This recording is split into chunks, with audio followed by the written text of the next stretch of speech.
I enjoyed so much having the chance to just look over your shoulder and watch how some of Rolling Hills Radio worked, but I sure didn't know all of it at all. Just videotaping as we're doing now, capturing a few of the artists. You know, from my own personal perspective, it was what you got going on was really remarkable. Hence, I'm delighted to have you here to talk a little bit about the genesis of Rolling Hills Radio, but more importantly, you're a well-known singer, songwriter, entrepreneur extraordinaire on so many fronts. Was music part of your family background? Was that your mom, dad, were that? No. I guess my background in music came from my own interest. You know, I grew up, I grew up listening to Mom's Don Ho records, basically. And maybe, I think she had a Kingston Trio record, which really caught my attention. But there wasn't a lot of music going on around the house, but I wore those records out. And then, you know, Jimmy Gilmore and the Fireballs with Sugar Shack and things like that. And then the Beatles came along and really captured my attention. And it was all downhill from there. Music became a huge part of my life.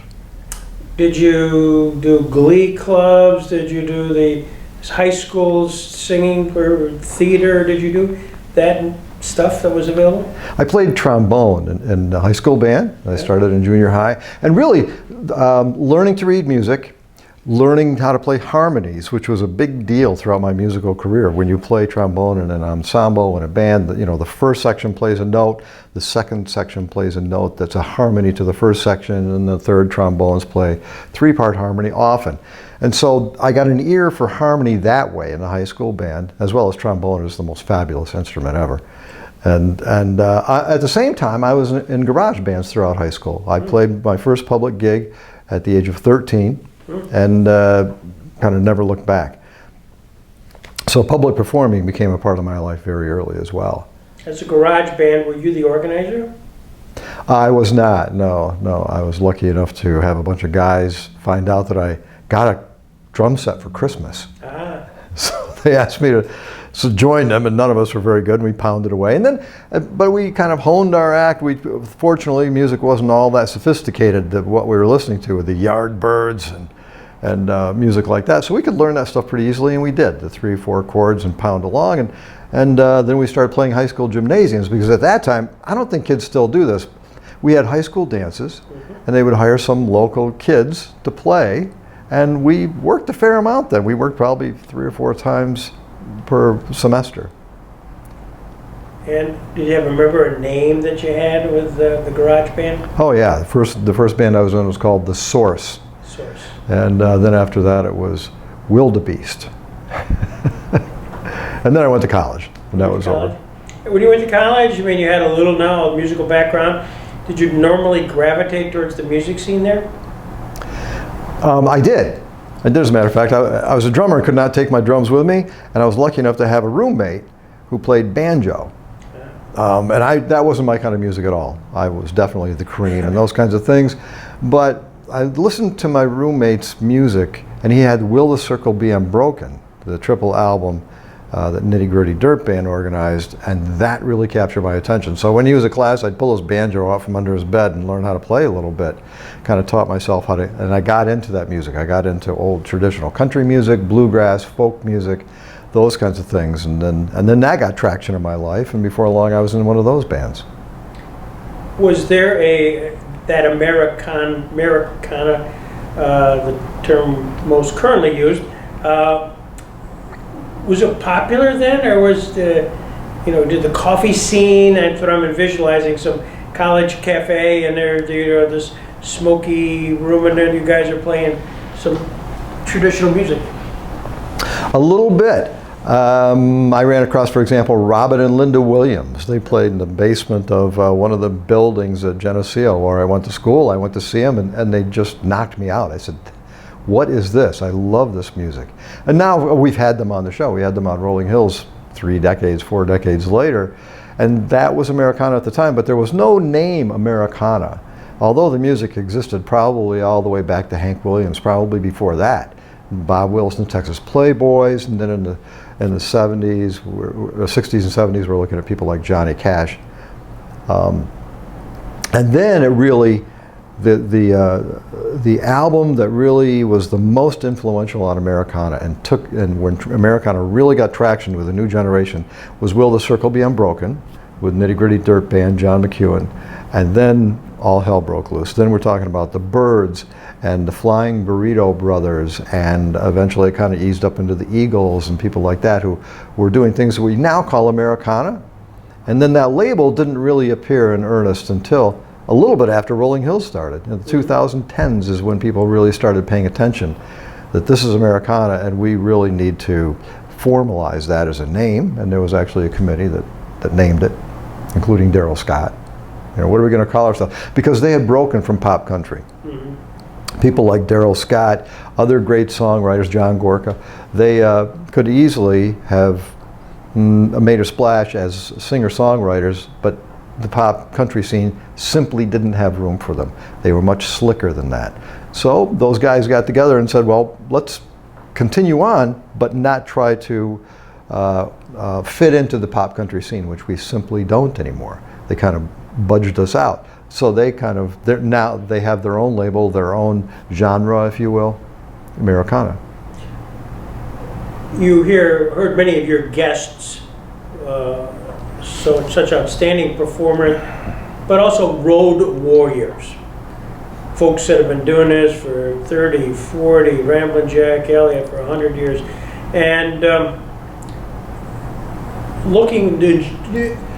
expressing their passion, but you always got a sense that there was not a commercial success to this.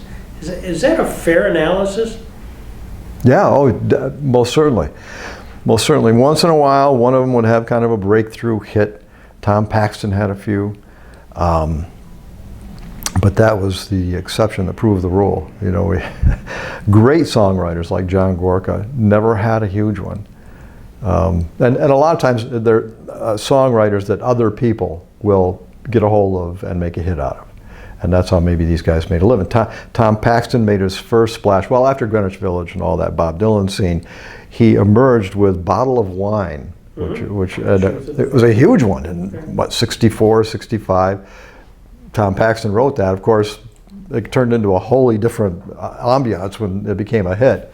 But anyway, that allowed him to really do more of what he wanted to do.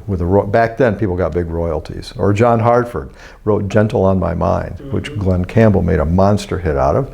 And John Hartford was able to, from then on, do only what he wanted to do with his $100,000 a year that he was making from that one song. That doesn't happen anymore. So how do they keep the genre alive? In a sense, without a lot of places you did, and were there pre-pandemic here, were there similar circuits where these guys could play enough to make ends meet? Circuits, yeah. I mean, circuits might be a little strong word. I mean, it was certainly as spotty. You can't play in New York City and go across the United States and play, or go from New York City to Los Angeles to San Francisco like some of the bigger artists do in different genres. But yeah, nobody gets rich playing Americana. Some are doing better than eking out a living. Some just barely get by. Some depend on their wives having a good job. But the pandemic has literally put people out of work. I mean, they were living week to week, paycheck to paycheck. And people like, for example, John Crookston, who was, kind of a medium star in Americana. About a month into the pandemic, he said, I just can't do this. I'm going to be a carpenter. I can't continue like this. Right. And it's happened to a lot of people, a lot of very talented artists. You started Rolling Hills Radio, almost reached 100 episodes, a 10-year run. There had to be was there an aha moment where saying, maybe I could do a syndicated radio program? When did syndicated first come to mind? Well, I knew unexpectedly the show had just gotten traction on episode number 3. I thought I was going to be in the basement of the lab with my buddies, and like the first show, we had 6 audience members, 4 of whom were related to one of the artists. By show 3, it was so packed. Before the show, I wanted to see what was going on. I walked out into the foyer of the lab and walked to the entrance, looked down the street. Labyrinth is what we're talking about, right?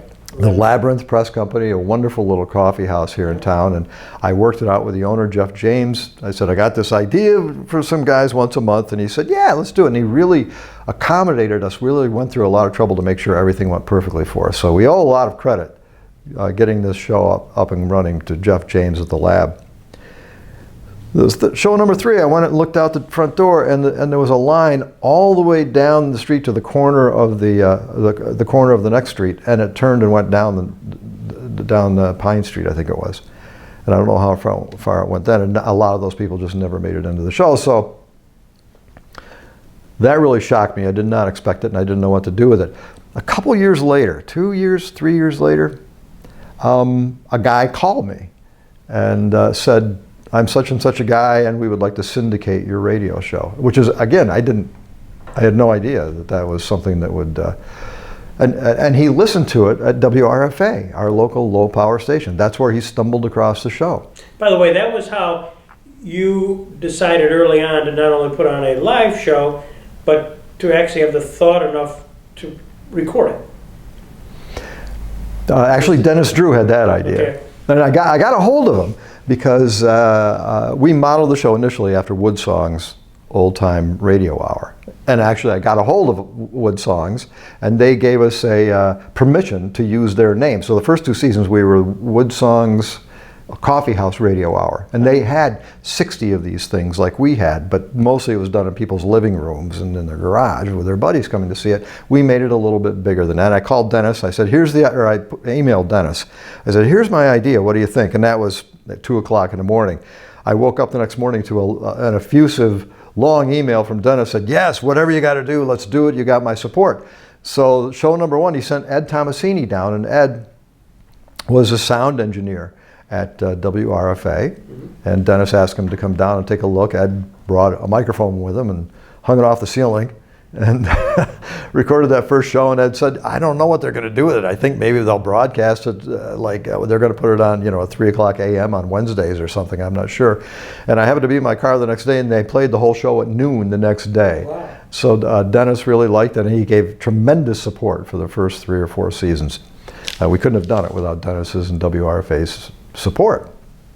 The term Rolling Hills Radio, is that another aha moment? Well, I think it was. We decided we were going to go independent from Woodsongs. We needed a name, and like I've seen, heard about people like Keith Richards say they woke up one morning with an idea. Like he woke up with a riff of "I Get No Satisfaction" in his head, and they just wrote. I woke up with Rolling Hills Radio, and that's what we did. We went out and got a logo, and Dennis liked it. That's what it was. So I said, Dennis, what do you think? And he said, yes, that's what we're going to do. And they have literally from day 1, program 1, used as part of their programming, your programming. Yes, yeah. In fact, they continue. I think it's Friday nights at 6 p.m. You're still playing them? Uh-huh. Good. Yep, it's had that slot for 10 years. Yeah. Talent. You've had some fascinating talent, but you didn't have access to those fascinating talent performers early on, I suspect. How did you get it? How did you build this pool of people? Well, first of all, I'm decades old, and I've been around a lot. I haven't lived in Jamestown my whole life. I lived in the Finger Lakes region, and I did a lot of traveling around playing music, so I know way more people than I should know. So it was really a matter of just networking. I would call it the first guy that, mostly we had local musicians, but the first guy I decided is fairly high profile. He's played with Chet Atkins and Peter Rowan. He traveled for 10 years with Robin and Linda Williams. Kevin Mull, an old friend of mine. So I called him up and I said, Kevin, I got this show. You want to come and visit me and play in Jamestown? He said, yeah. Where's Jamestown? So he came and he brought his band. And And one of the reasons I really wanted Kevin on the show was because he talks to everybody and he knows everybody, and that's exactly what he did. He liked Jamestown, he liked the show, and that made it a little easier for my networking to kind of take off. With the word of Kevin behind it, we were able to attract other people. The first pretty high-profile guy we had was Bat McGrath, a Nashville songwriter who started off in the Finger Lakes region in Rochester, New York. I could go on and on about his creds back then. He was our first national artist, discovered by John Hammond, the same guy who discovered Bob Dylan. And same thing, Bat really liked the show. Of course, Bat was the first high-profile guy we ever had on the show, but even more high-profile was his wife, Tricia Case, who was a star on a soap opera, Young on the Restless or something like that. So she came along, and then the meet and greet afterwards, Bat and I were in Forte, which is the place right next door to where we had the show. And they were always very accommodating to us, and we had the meet and greet there. And I remember Bat and I were standing at one end of the bar, and there was Tricia, his wife, with people crowded all around her, and Bat and I are there by ourselves. And I said, Bat, what's the deal with this? And he said, it's wherever we go. Wherever we go. I'm here by myself, and everybody's talking, getting their picture taken with Tricia. Yeah. So you, also I remember early on, you would often talk about a radio show programmer in Rochester. Connect there that so-and-so had performed, been interviewed by, something in Rochester. What was that connection? Yeah, WRUR, which is, they have a network of radio stations there. That's based at the University of Rochester, WRUR, which is under WXXI, which is the PBS station, etc. And his name is Scott Regan. He has a show called Open Tunings. So he'll catch artists as they're going through Rochester, people like David Bromberg and Phoebe Legere. And he and I are in contact. In fact, he played on the show himself twice, once with his band, Watkins and the Rapiers. And yeah, Scott and I developed a nice rapport over the years. In fact, he got us on WXXI there.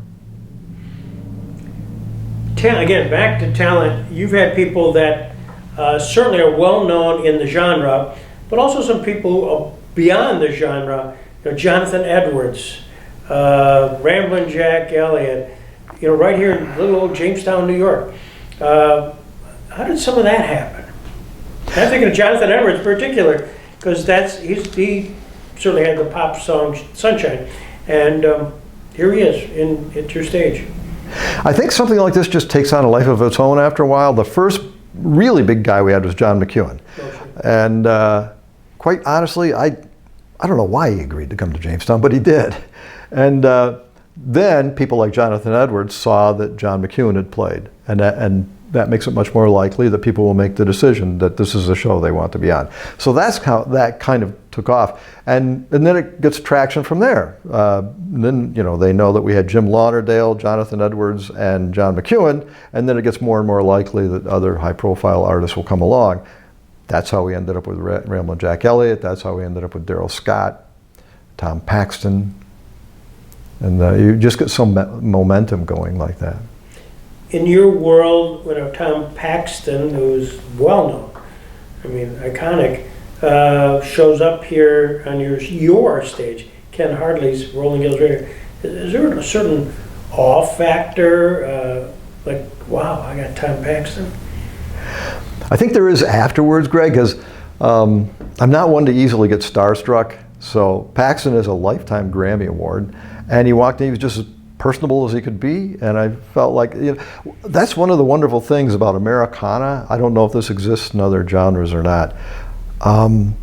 They're real people, and they look at me as a real person. They looked at our crew as real people. They didn't look down on anybody. Almost all of them connected with us on that level, and it just, whatever awe or worry I would have about, am I going to act the right way in front of this tremendously famous person, that goes away in about 30 seconds if you have that.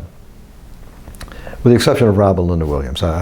They've been idols of mine since 1974.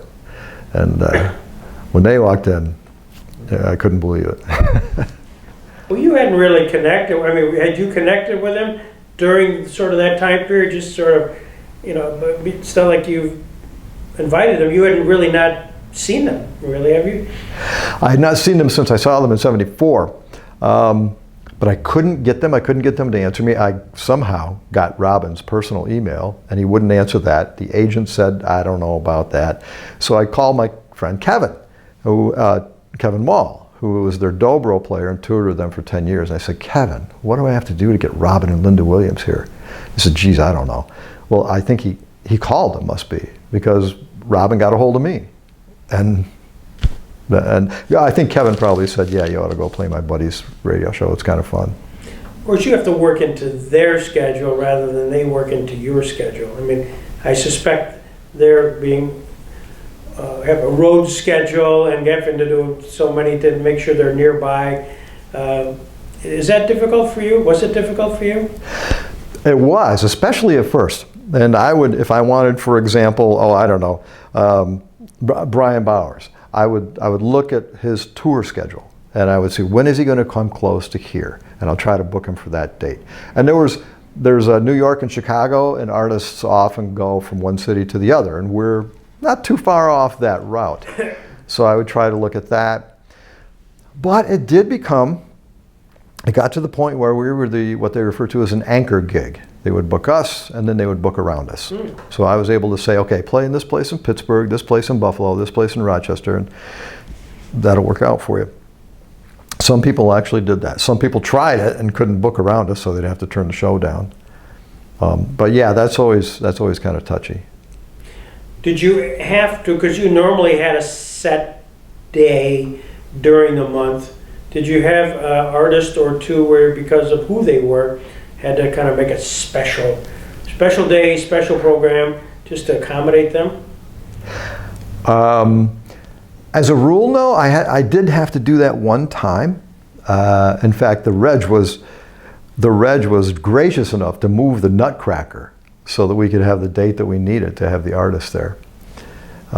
So I was really impressed with the management there that they would make room for us to do that. And then the agent pulled out and we didn't have the artist there anyway.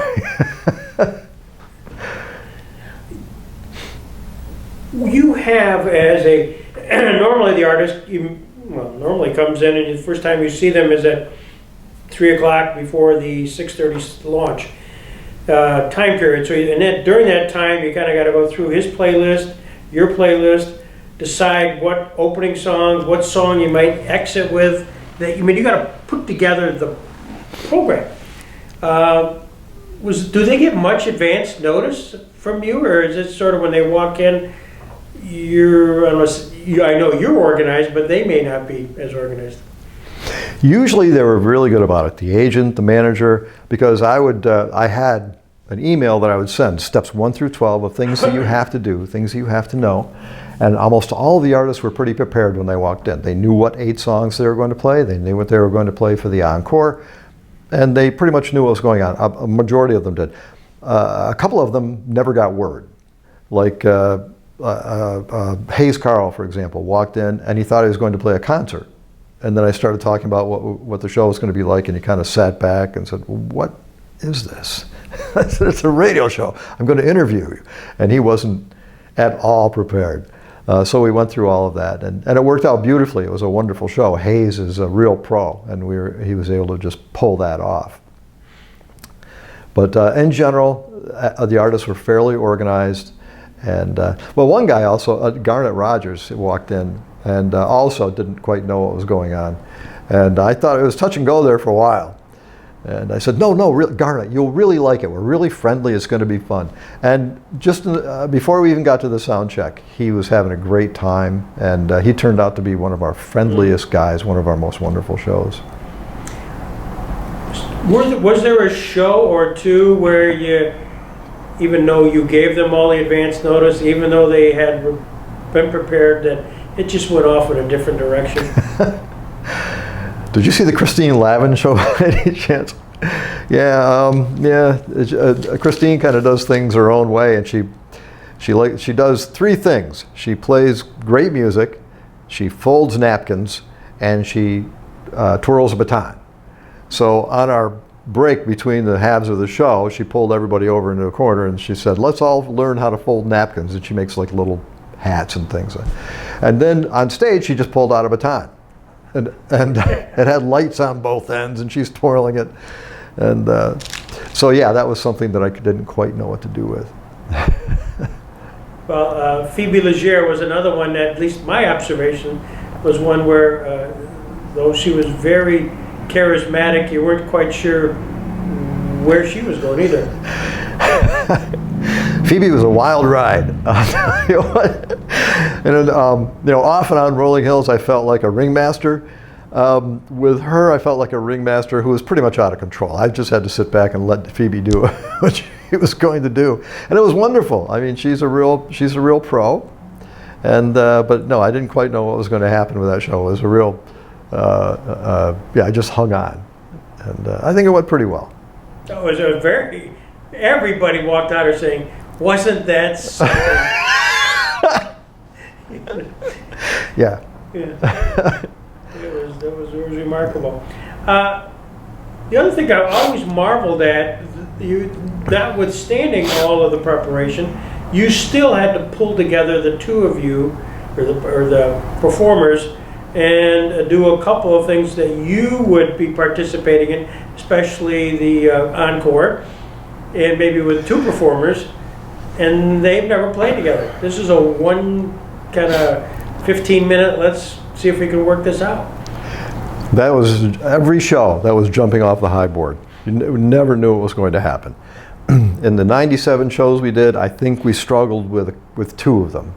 The rest of them just fell into place. We had so many people that were just pros, and just, almost none of them had even met each other. Some of them had never even heard each other.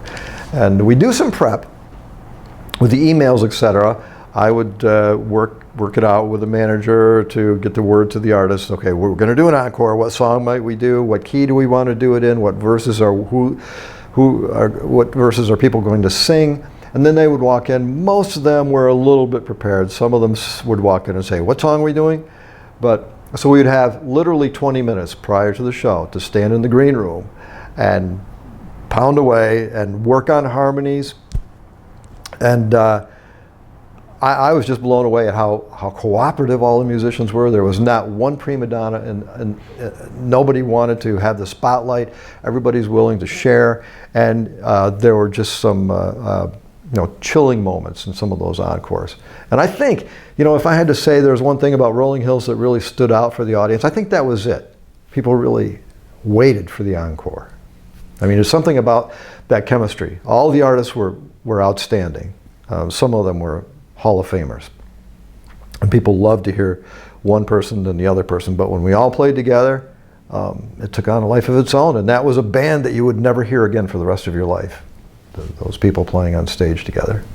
I know you and I have talked about it. In fact, you even gave me a list. But a encore, where in fact you take those one song of each performance, kind of put them in a cumulative effect, and I think it'd be masterful, or maybe many masterful. Maybe you've done it already, but it would be good to do. That's a great idea. Yeah, I mean, really, that's a one-shot deal, and you have the names, you have the dates underneath it, and you have them. I mean, it's at least the last 50 or so you have in that can, and anyways, I just think that's probably the ultimate last hurrah, is to do something like that. I love that idea. Yeah. We'll pick that up later.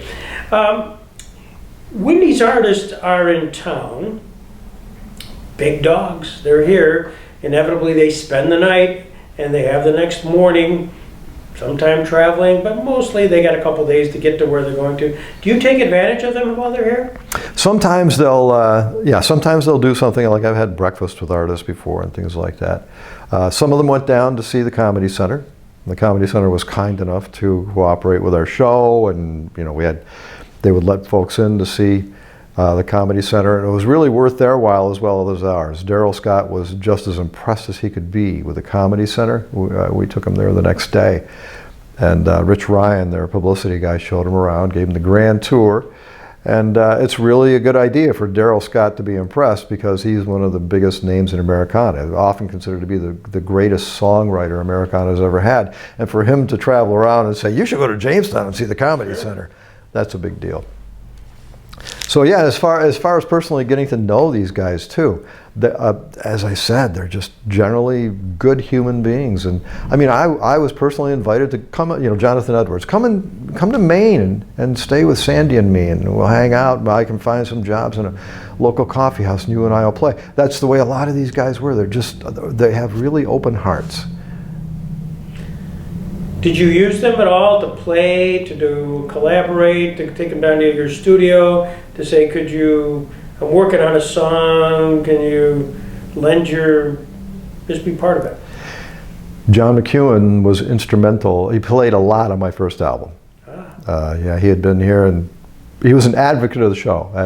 When he walked out the door from Rolling Hills Radio, he was basically, you let me know what I can do for you guys. This show really needs to end. So at any rate, yeah, he played on my first album. He was involved in, I think, 6 songs or so, and I've got some new music coming out, and John's agreed to play on those songs as well.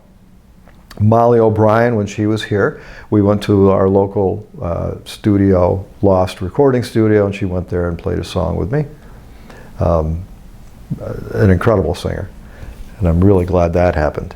Brian Bowers, the great auto harp player. He's on one of my songs that I just released about 3 months ago.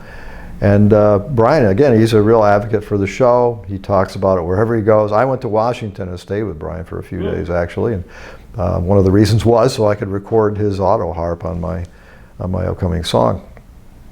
So I forgot what the question was, but I had fun giving you the answer. Yeah, no, just if they're in town. I do that with sports folks.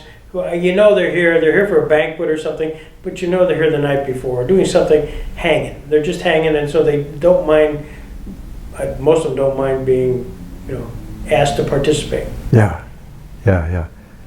definitely.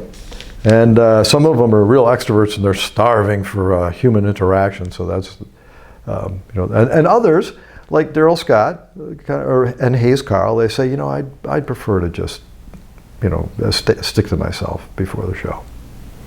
And I think Darrell does that, for example, as kind of his mental preparation for the show. After the show, he was all about hanging out and going to the Comedy Center and getting to know everybody. Did you kind of look back, 97, I know you wanted to get to 100.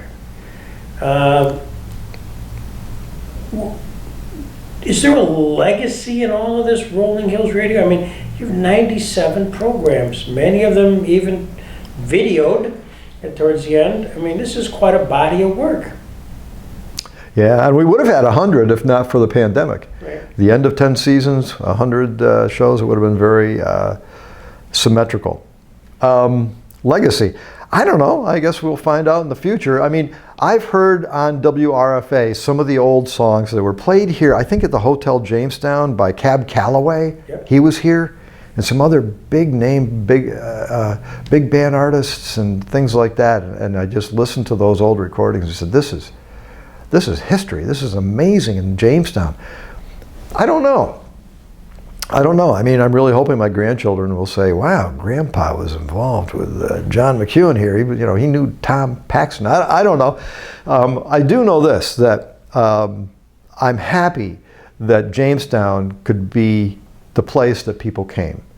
I love this city, and I love the fact that we can now say Tom Paxton, the Lifetime Grammy winner, was here. And does that fall into legacy status? Probably, I think so. And the show, as far as the broadcasting, we were syndicated from coast to coast, and every show we talked about Shawbox or wherever we recorded from. We talked about the Comedy Center. We were broadcasted in Johannesburg, South Africa. So word got around about Jamestown, and I think that's the way it should be. And also, I might mention John McEwen, who's arguably the most authoritative Americana figure alive. referred to Rolling Hills Radio as the center of Americana music in the Northeast United States. That's a big deal for Jamestown. Sure. And I'm happy that we did that here. Is there a next chapter? Well, I'm kind of tired. It was 10 years. But as soon as I regain my breath, yeah, I mean, I would love to think more about this and see what the future holds. Can we revive something similar to this, or maybe do it over again? Yeah, I mean, if the opportunity presented itself, I would certainly love to do that. Right now, we have the infrastructure pretty much in line. We've got a whole bunch of great volunteers who are doing a wonderful job, and they would jump at the chance to do it again. People like Diamond Dick Gould, and we had lots of other people who were just instrumental in making every show happen. We had a producer who was also a volunteer, and she did a bang-up job. We couldn't have had the last 3 seasons without her, because the show outgrew my ability to manage it anymore. So we had her. She was excellent. We have a crack video crew who could do it affordably. Our sound people got to be first rate. So that's all ready to go. I know they would drop anything to do Rolling Hills again. So what I would do differently, I would do a little more traveling, focus more on the hosting, focus more on the PR part, and it's not another question that we could get up and running again. Or we could do it in a different format, which is if some of these artists were close, we could just bring them into town and interview them, maybe in a room like this, and maybe play a few songs, listen to them do what they do. And again, catch them, like you say, catch them if they're playing in Buffalo or something, and make a trip down here. Especially now that we've been nationally syndicated in those things, I don't think, I think a lot of them would be willing to take a half a day out of their schedule to come down here and do that. So the short answer is, it's not, the door hasn't fully closed as far as I'm concerned. We could do something again. What's a normal prep for you, though? You got a Tom Paxton or Jonathan Edwards, and you're going to do singing and interviewing and essentially trying to pull out of that artist a little bit about them, what makes them tick. How do you do that? I think you're a much better interviewer than I am. And that was one of my fears when I got into it. I said, I never asked anybody any questions before. I don't know how that's going to go. But what I found out was all you have to do is ask a question, and musicians basically never shut up. They usually say pretty interesting things, so that went well. As far as preparation for the show, I'm reminded of what Jimmy Durante said. He said, nobody understands that I work 60 hours a week for a full month before I can put on a half-hour radio show once a month. So it reminds me of that. It was an astounding amount of work, and I had no idea what went into these kinds of things. You look at Mountain Stage or E-Town, and you think, oh yeah, that's kind of fun. It's not like that. It's as you say, the prep. I had to do a lot of work. I had to do a lot of research into the artists. I had to look really hard to find out what they were about and what questions might work. So there was that part of it. But then all the other things, there were so many people involved on the staff itself. At one point, we had 31 people to manage. That's a sizable organization. We streamlined it down to about 15 by the end. But at any rate, yeah, there's a real lot to the preparation of all this. And then there are the political matters and the financial matters and all of those things that you just kind of never think you're going to have to worry about, but you do. So the preparation took all month, basically. That's what we did. And if I told the people how much I worked, nobody would believe me, so I just don't say it. I get it. I know. You have also done, aside from Rolling Hills Radio, you have another life of your own, not only professionally, but also you play music. You played, past tense because of the pandemic, but a lot, and now you're in the studio. Talk a little bit about that. What's your outside, non-Rolling Hills Radio persona? Oh yeah. Well, when the show started in 2010, I was in a bar band, and then Americana just kind of captured my attention. But by the way, Americana really didn't turn into something until after our show had been up and running for 2 or 3 years. And then I realized, oh yeah, we're an Americana show. Nobody put that label on. At any rate, so I stopped playing in a bar band, and I started playing more solo music and got more into songwriting. So that took up a lot of time as well. And by the end, I just kind of eased out of that. I just didn't have time for both, and the show really kind of budgeted that out. But I still kept up the songwriting, and I still went into the studio and started releasing recorded music. So when the show ended, then that really picked up speed. Now I'm in the studio. Well, the pandemic really interrupted that too. But now that we're, I don't know how long into it, but probably 5 or 6 months into the pandemic, we kind of got the hang of what we need to do in order to stay safe in the studio. So I just went back into the studio 2 weeks ago and started recording again. We released a song 2 weeks ago, and we have another release coming out probably in 3 or 4 weeks. And now, of my own music, we're probably going to be releasing a single every 6 weeks. So that's keeping me pretty busy.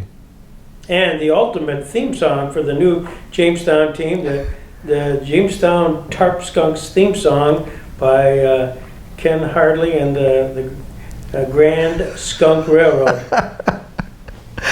Thank you for that name too. The Grand Skunk Railroad is perfect. Yes, I can't thank you enough for giving us the opportunity to do that theme song. What fun that was. Jamestown is an embarrassment of riches for great musicians. In a city of this size, to have so many great musicians, I had the pleasure of pulling some of the best ones together into the studio and put this song out. And I'm very flattered that you asked me, and I'm even more flattered that it's going to be the theme song. And I can't wait to go to the ballpark and hear it over the speakers. Well, it took on a life, and hopefully you are going to be using it for your own purposes to continue to highlight your skills. That's the one that we released 2 weeks ago. Oh, did you really? Yeah, we did. And we're going to make a bigger splash. We're going to do a Facebook event and all that, and we're going to do a bigger publicity splash for it. We'll make sure you get some hats. So whenever you do the Facebook, you got to wear hats. we got them for you. Yeah, I have a friend from Rochester who heard the song, and he said, "Where can I get Tarp Skunk paraphernalia? I want a sweatshirt. I want a hat." Well, it's at the Jamestown Cycle Shop. Has it all. Perfect. They have it all. Well, this is great. Now, you knew you were coming in here today, and as you were coming in and wondering, what's Greg going to ask, and what's the question I haven't asked you that you anticipated? Oh. Well, let me think about that. I think you've asked me the things that I kind of anticipated. Personal relationships that I've developed with some of these artists. That really means a lot to me personally. And I'm glad we can make the connection with Jay. What could you have asked me that you didn't ask?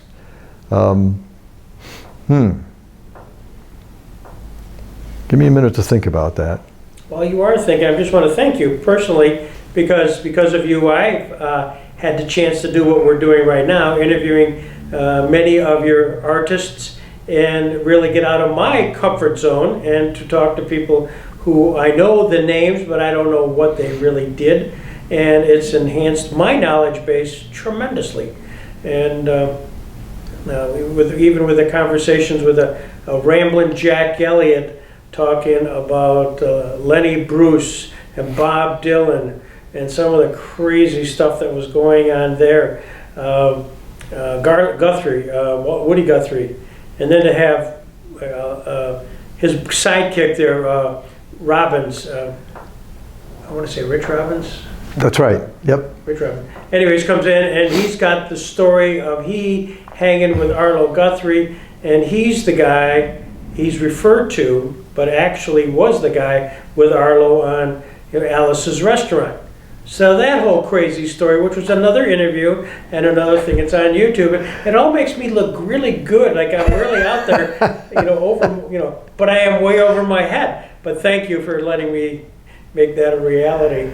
That was a lot of fun. Yeah, he's the guy who dumped the garbage over the cliff with Arlo. Because you're the guy, yeah.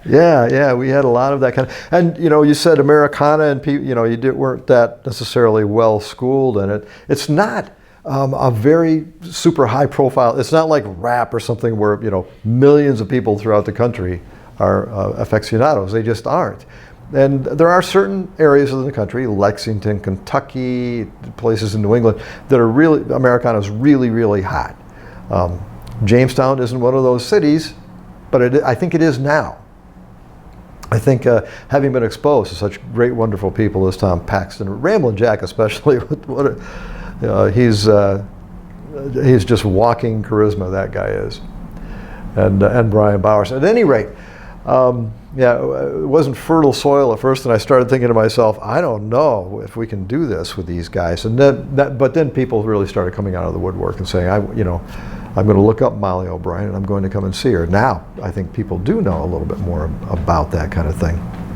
Yeah, Ramblin' Jack was some of these guys are walking songs. I mean, you can listen to one of their albums and you see the guy, you meet the guy, and it's like, yeah, he is that music. Tom Paxton is the music that he wrote. Tom Paxton is a very serious, got a lot of gravitas and got a lot of heavy thinking going on. You can tell that. And that's what his music is like. Ramblin' Jack is, God knows what the hell's going on with that guy. And he's just like that in person. He's, like I asked him on stage, he was part of one of the greatest tours ever, maybe the greatest rock and roll tour ever, the Rolling Thunder Revue in the mid-'70s with Bob Dylan and Joni Mitchell and Joan Baez and on and on and on. And Ramblin' Jack Elliott went through the whole thing. And I said, Ramblin' Jack, what was that like, being a member of the Rolling Thunder Revue? And he said, well, Bob and I took turns driving the bus. That's Ramblin' Jack right there. Well, total aside, but part of his crazy career, he left home at age 16, joined the rodeo. And on his 1947-48, he's with this rodeo that plays in Gary, New York. So he had been here at Gary, what it turned out to be the second year of the Gary Rodeo. Oh, yeah. Ramblin' Jack Elliott was a rodeo hand here. He remembered that. He remembered everything about it. Like, who knew? What a crazy story is this? Yeah. And his triumphant return. Yeah. But, he had so many experiences. So, I thank you anyways for all of that, because it certainly added to my my resume as, man, you can interview Americana musicians. Yeah, you have no idea how you have to read quite a bit. Yeah. There were a lot of nice surprises. Speaking of coming back, Tom Chapin was very happy to come back here. His brother is largely responsible for renovating what is now the Reg Lene. Harry Chapin tragically died in a car crash shortly after he played here. And in fact, I think that this may have been his last gig, I'm not sure. At any rate, the place is in terrible shape. Rain was literally coming through the ceiling. I wasn't there, but I'm told rain was literally coming onto the stage from the ceiling. And Harry said, it's a beautiful place. You rebuild it, and I'll come back and play. They rebuilt it. Harry couldn't make it. Yeah. But the Chapins have been here several times since, and they feel a real connection with the city. So I was able to get the Chapin sisters, Tom's daughters, Harry's nieces, to come and play. And that was great. And it was at the Reg. And we were getting the stage ready, and I was walking up the backstage stairs, and coming down was a guy, and I looked up and I said, "You're Tom Chapin." And he said, "Yeah." And he had come, each of his daughters had babies that were weeks old. And they brought their babies, and Tom was there to babysit backstage while they played the gig. And I convinced him to come up and play the encore, because I asked him to play, and he said, "No, I don't want to upstage my daughters," but he did, yeah. And that was fine. And then he came back and played at the Jackson Center, and that was another interview, by the way. Oh, is that right? Yeah. That got past me. Yeah. That was the biggest selling home show that Rolling Hills ever had. Yeah, the two biggest at the Jackson Center: Tony Trischka, the Hall of Fame banjo player, and Tom Chapin. Yeah. So it was great. Well, you're great, and you should be justly proud of what you've accomplished. I mean, it's now Ken Hardley and Rolling Hills Radio, but in that order. Rolling Hills Radio hosted by Ken Hardley. Well, I kind of foresaw what was going to be happening with Rolling Hills as it was winding down, and I was kind of hoping we could kind of find a replacement for me. And Todd Burge was the natural guy. He was the sub-host of Mountain Stage Radio, which is the gorilla of our genre. There are only 6, possibly 7 shows like this in the country, which is really worldwide because Americana is in America, and ours is one of them. Mountain Stage is the big guy, and Todd was their substitute host. So I thought he might be a good guy to kind of take over. We had him substitute host our show one time. It went very well, and Todd was very interested. So if we ever do rekindle things, maybe Todd would come back. Todd would come back. Well, there you go, folks. Anybody who watches it, stay tuned. Thank you, Ken. Appreciate it. Thanks, Greg. Thanks for the opportunity to talk about kind of wrapping up Rolling Hills.